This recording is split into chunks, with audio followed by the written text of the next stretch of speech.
আপনারা দেখছেন নিউজ তৎকাল 24। নমস্কার, নিউজ তৎকাল 24 এর পর্দায় আপনাদের সকলকে স্বাগত।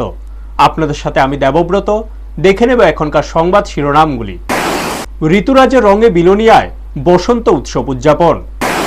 এডিসি নির্বাচনে জোটের ইঙ্গিত, একা লড়াইয়ের প্রস্তুত কংগ্রেস। ঈদের আনন্দে রক্তাক্ত ছায়া, ধর্মনগরে হামলায় নিহত এক, আহত আরেকজন। ধর্মনগর উপনির্বাচনে বিজেপির জোট প্রস্তুতি, সাংগঠনিক বৈঠকে মুখ্যমন্ত্রী মানিক সাহা। কর্মস্থলে যাওয়ার পথে মর্মান্তিক দুর্ঘটনা, ছেলের বাইক থেকে পড়ে মায়ের মৃত্যু। প্রচারে ঝড় তুলছে সিপিআইএম, এডিসি ভোটে আত্মবিশ্বাসী প্রার্থী শিবির। এখন সংবাদ বিস্তারিত। ঋতুরাজের আবির্ভাবে প্রকৃতি যেন নতুন করে প্রাণ ফিরে পায়। পল্লবিত হয় গাছপালা, রঙে রঙিন হয়ে ওঠে চারপাশ। সে আবহে বসন্ত মানে আনন্দ, উচ্ছ্বাস আর সংস্কৃতির এক মেলবন্ধন।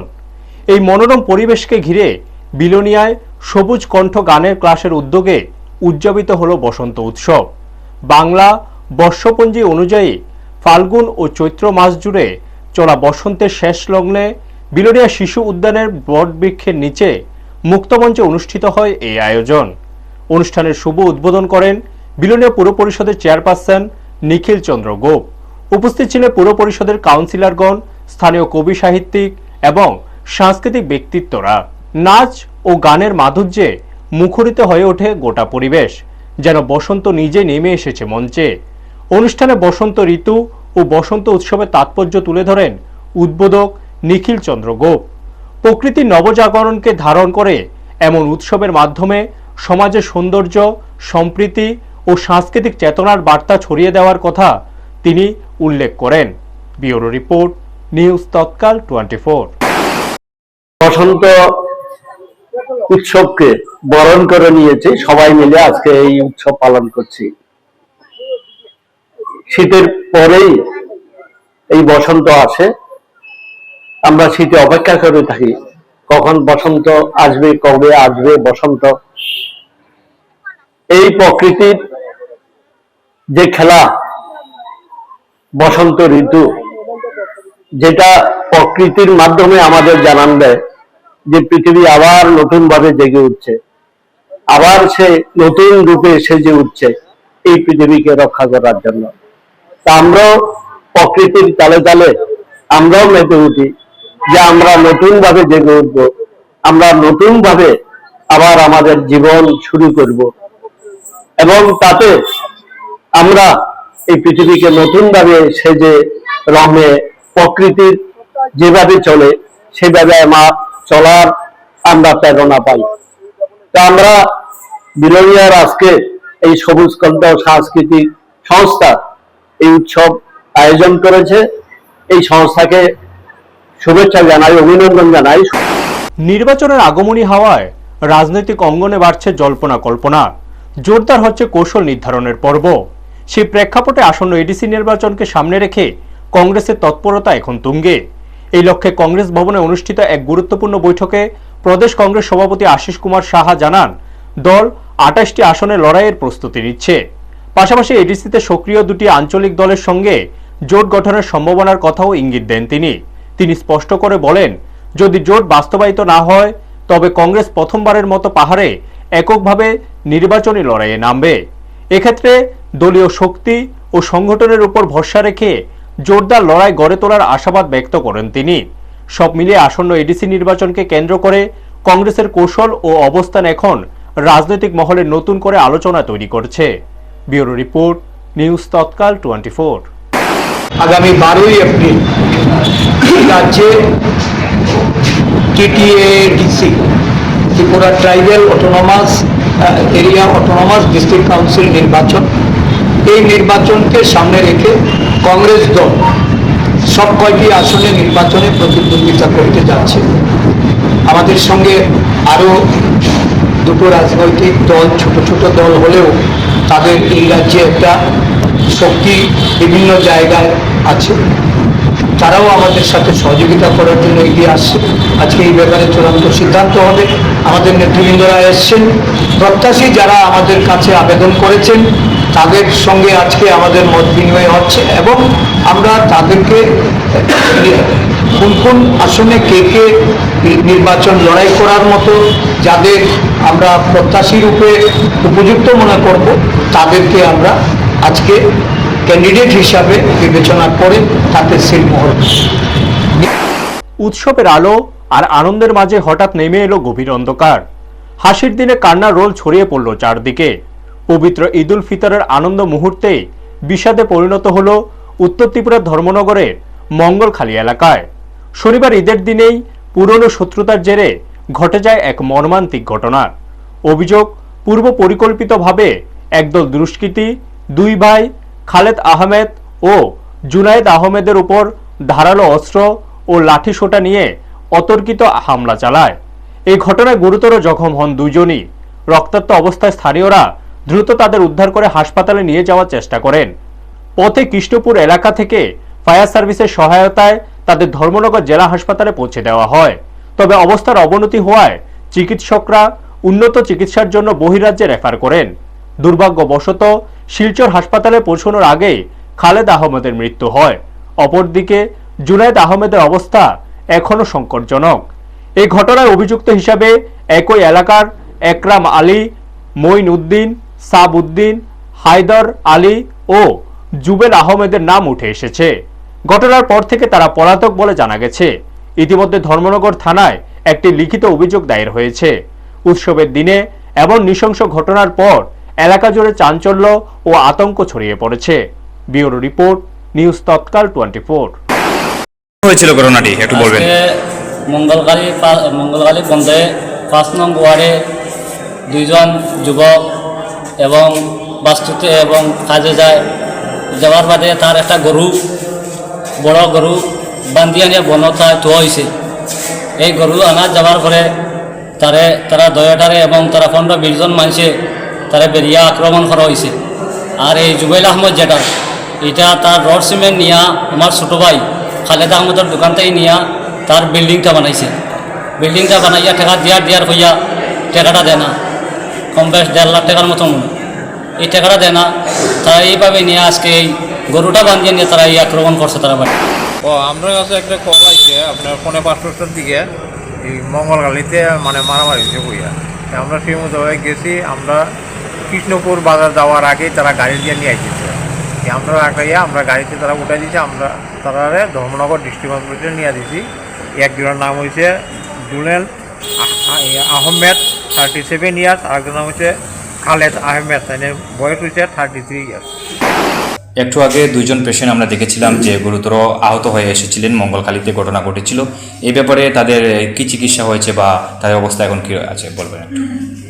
বিকেল ধরেন আজকে 4:15 নাগাদ মঙ্গলখালীতে অ্যাক্সিডেন্ট, মারামারি কেস, অ্যাকচুয়ালি অ্যাক্সিডেন্ট না, মারামারির কেস। তো গুরুতর আহত অবস্থায় দুজন এসেছেন, স্পেশালি হেড ইঞ্জুরি ছিল। তো আসার পরে আমরা তাড়াতাড়ি ইনভেস্টিগেশনের জন্য সিটি স্ক্যানে পাঠিয়েছি। আসার পরে ব্রেনের ভিতরে হিমোরেজ ব্লিডিং পাওয়া গেছে। পেশেন্ট অবস্থা একটু সিরিয়াসই। তো প্রাথমিক চিকিৎসা আরম্ভ করে আমরা হায়ার সেন্টারে বেটারমেন্টের জন্য পাঠিয়ে দিচ্ছি। ধর্মনগরে যেন নির্বাচনের হাওয়া আরো জোরালো হয়ে উঠেছে। উপনির্বাচনকে ঘিরে রাজনৈতিক তৎপরতা এখন তুঙ্গে। এই আবহে রবিবার ধর্মনগরে ভারতীয় জনতা পার্টির দলীয় কার্যালয়ে অনুষ্ঠিত হলো এক গুরুত্বপূর্ণ সাংগঠনিক বৈঠক। এই বৈঠকে উপস্থিত ছিলেন রাজ্যের মুখ্যমন্ত্রী ডক্টর মানিক সাহা। পাশাপাশি মন্ত্রী ও বিধায়কদের উপস্থিতিতে দলীয় প্রস্তুতি ও কৌশল নিয়ে বিস্তারিত আলোচনা হয়। উল্লেখ্য, 56 ধর্মনগর বিধানসভা কেন্দ্রের প্রয়াত বিধায়ক বিশ্ববন্ধু সেনের মৃত্যুর পর এই আসনে উপনির্বাচন অনুষ্ঠিত হতে যাচ্ছে। শাসক দল বিজেপির পক্ষ থেকে প্রার্থী করা হয়েছে জহর চক্রবর্তীকে। অন্যদিকে বিরোধী শিবিরে কংগ্রেসের চয়ন ভট্টাচার্য এবং সিপিআইএম এর অমিতাভ দত্ত প্রতিদ্বন্দ্বিতা করছেন। বৈঠকে মুখ্যমন্ত্রী স্পষ্টভাবে জানান, প্রতিটি নির্বাচনকেই ভারতীয় জনতা পার্টি অত্যন্ত গুরুত্বের সঙ্গে দেখছে। বৈঠকে মুখ্যমন্ত্রী স্পষ্টভাবে জানান, প্রতিটি নির্বাচনকেই ভারতীয় জনতা পার্টি অত্যন্ত গুরুত্বের সঙ্গে দেখে। তিনি বলেন, সরকারের উন্নয়নমূলক কর্মকাণ্ডকে সামনে রেখে প্রচার চালানো হবে। একই সঙ্গে দলীয় কর্মী ও সমর্থকদের উদ্দেশ্যে তিনি আহ্বান জানান, প্রার্থী জহর চক্রবর্তীকে আগের তুলনায় আরো বেশি ভোটে জয়ী করতে ঐক্যবদ্ধভাবে কাজ করার জন্য। আগামী 9 এপ্রিল অনুষ্ঠিত হতে চলেছে এই গুরুত্বপূর্ণ উপনির্বাচন, যা ঘিরে ইতিমধ্যে রাজনৈতিক মহলে উত্তেজনা ও চর্চা তীব্র আকার নিয়েছে। ব্যুরো রিপোর্ট, নিউজ তৎকাল 24। এসছি হচ্ছে সাংগঠনিকভাবে আমরা কিভাবে আমরা এই নির্বাচন আমরা লড়াই করব, কারণ অন্যান্য পার্টি থেকেও ক্যান্ডিডেট দিয়েছে এবং গণতান্ত্রিক স্বাভাবিক যে সব পার্টি এই প্রতিদ্বন্দ্বিতায় আসে, কিন্তু আমরা নিশ্চিত যে আগামী দিন এই ধর্মনগর যে কেন্দ্র সেটা থেকে আমাদের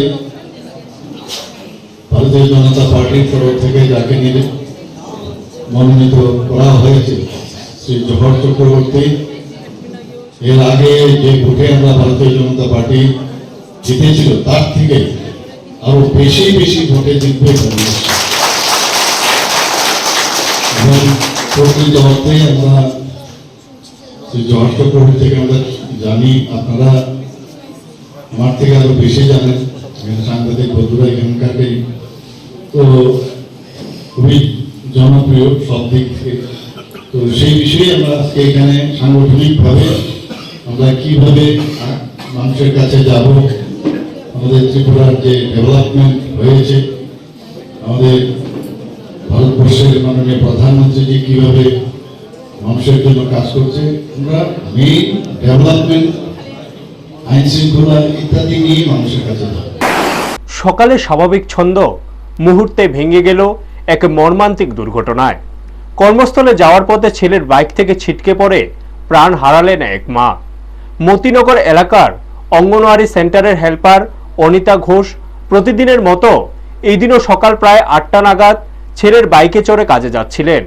ফুলতলি বাজার এলাকায় পৌঁছতেই দুর্ঘটনাটি ঘটে। বাইক থেকে ছিটকে পড়ে গুরুতরভাবে আহত হন তিনি। তৎক্ষণাৎ তাকে হাপানিয়া হাসপাতালে নিয়ে যাওয়া হয়। পরে অবস্থার অবনতি হলে জিবিপি হাসপাতালে রেফার করা হয়, তবে শেষ পর্যন্ত চিকিৎসকরা তাকে মৃত বলে ঘোষণা করেন। এই ঘটনায় এলাকায় শোকের ছায়া নেমে এসেছে। ব্যুরো রিপোর্ট, নিউজ তৎকাল 24। আমার স্কুলে নিয়ে গিয়ে আসলাম, দূরে গেছি, মা ওইটা গেছে হঠাৎ করে আমিও করতে পারি না, ওইটা শরীর অঙ্কা। এবারে আমি নিজের এত উড়ত পেলাম, আপাইনার রয়েছে, আপাইনারা কিচ্ছু করছে না, কিচ্ছু নাই এলাকার ব্যবস্থা। এবার আবার লগে লগে ডাল রয়েছি, কিন্তু মা পুরা কিচ্ছু কথা কইতে না, পুরা সেন্সলেস হয়ে গেছে কিচ্ছু। আপনার মা কি করেন? আমার মঙ্গনের হেল্পার জায়গায় মতিনগর পড়ছে ওরা। ঘটনাটা কোন জায়গাতে হয়েছে? ঘটনা হয়েছে পুকুরি বাজারে। কি নাম আপনার মা? আমার নাম হচ্ছে অনিতা ঘোষ। বয়স কত? বয়স হয়েছে 57 বছর হয়েছিল। বাড়ি কোনখানে? বাড়ি হয়েছে পাণ্ডবপুর। ঘটনাটা সকাল কয়টার সময়? সকাল প্রায় 8টা। মানে প্রত্যেক দিন কি আপনি নিয়ে যেতে? প্রত্যেক দিনই আজকে 5-6 বছর ধরে আমি নিতে আমার কোনো সময় হয়েছে না। হঠাৎ থেকে আমাকে নিয়ে ফিরে গেল নিয়ে নামিও ডাক্তার, ওর লিখে লিখে ব্রেন স্ট্রোক গুলো হয়েছে, লেভেল হয়ে থাকে। আমি ভাবতেছি আমার ব্যাগে আমি সাইনবে। আপনি কি করেন? আমি না প্রাইভেট একটা কাজ করি, দোকানে একটা। কোন স্কুলে আপনার মা ছিল? আমার মা অঙ্গনারী পড়ছে, অঙ্গনারী মতিনগর হেল্পার। নির্বাচনের হাওয়া যত জোরালো হচ্ছে ততই মাটির কাছাকাছি পৌঁছে যাচ্ছে রাজনৈতিক লড়াই। মাঠে ময়দানে সক্রিয় উপস্থিতির মাধ্যমে প্রচারে ঝড় তুলেছে সিপিআইএম। আসন্ন এডিসি নির্বাচনকে সামনে রেখে প্রার্থী ঘোষণার পর থেকেই জোর কদমে প্রচার চালাচ্ছে দলটি। যেখানে এখনো বিজেপি ও মথা তাদের প্রার্থী ঘোষণা করতে পারেনি, সেখানে সিপিআইএম ইতিমধ্যে সংগঠিতভাবে মিছিল, সভা এবং বাড়ি বাড়ি প্রচারে নেমে পড়েছে।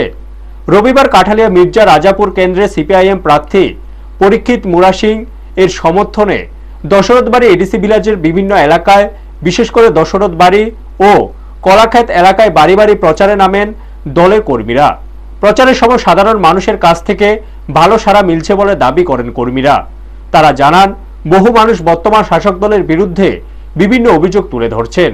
এই প্রচারে উপস্থিত ছিলেন সিপিআইএম উরমাই লোকাল কমিটির সম্পাদক শাহ আলম মিয়া, বিভাগীয় সম্পাদক মণ্ডলীর সদস্য রতন দাস, লোকাল কমিটির সদস্য রমেশ দেববর্মা সহ অন্যান্য কর্মী সমর্থকরা। একান্ত সাক্ষাৎকারে রতন দাস বলেন, বিজেপি ও মথার জোট হোক বা না হোক তাতে তাদের কোনো সমস্যা নেই। মানুষের বাস্তব অভিজ্ঞতার ভিত্তিতে সিপিআইএম প্রার্থীকে বিপুল ভোটে জয়ী করার প্রতিশ্রুতি রয়েছে বলে তিনি দাবি করেন। সুষ্ঠু নির্বাচন হলে তাদের প্রার্থী জয় শতভাগ নিশ্চিত বলেও আত্মবিশ্বাস প্রকাশ করেন তিনি। এখন নজর ফলাফলের দিনের দিকে। শেষ পর্যন্ত ভোটের রায় কোন দিকে যায় সেটাই দেখার। ব্যুরো রিপোর্ট, নিউজ তৎকাল 24। জোটের সম্ভাবনা ত্রিপুরা মাথায় এবং বিজেপির মধ্যে এখন পর্যন্ত সরকারিভাবে বা তাদের দলীয় থেকে কোনো এখন পর্যন্ত কোনো সূচনা পাওয়া যায়নি। এটা কি জোট হলে কি এখানে সিপিএমের কোনো সুবিধা হবে নাকি সিপিএমের সমস্যা হবে? আমাদের জোট হলেও তারা আপত্তি নেই, না হলেও আমাদের আপত্তি নেই। মানুষ বামফ্রন্টের দীর্ঘ 25 বছর তার যে অভিজ্ঞতার বিনিময়ে আমরা যে বাড়ি বাড়ি আজকে গেলাম কয়েকটা পাড়াতে, সেই পাড়াগুলোতে মানুষ তার ওই অতীতের অভিজ্ঞতার সঙ্গে গত 8 বছরের এডিসি নন এডিসি যে সমস্ত কার্যক্রম এই 8 বছরের মধ্যে হয়েছে তার তুল্যমূল্য বিশ্লেষণ করে মানুষ সেখানে আপনার সামনেই সেখানে বলেছে যে না, আমাদের আগেরটাই সেখানে ভালো ছিল, আগের সরকারই সেখানে ভালো ছিল। অতএব সেই জায়গার মধ্যে মানুষের ত্রিপুরার মানুষ রাজনৈতিকভাবে অনেক সচেতন। এই যে তাদের যে ডাবল ইঞ্জিনের সরকার এডিসিতে হলে পর সেই জায়গার মধ্যে গ্রেটার ত্রিপুরা ল্যান্ড সেখানে হবে, মানুষকে সেখানে নানানভাবে মানে করবে, উপজাতি অংশের নন উপজাতি অংশের ব্যাপক উন্নয়ন সেখানে সাধন তারা করবে, মানে দিল্লি থেকে ডাবল সেখানে বরাদ্দ সেখানে আসবে। আসলে ফলত আমরা কি দেখলাম। এখনকার মতো সংবাদ এই পর্যন্তই। আমাদের অন্যান্য অনুষ্ঠানের জন্য চোখ রাখুন নিউজ তৎকাল 24 এর পর্দায়।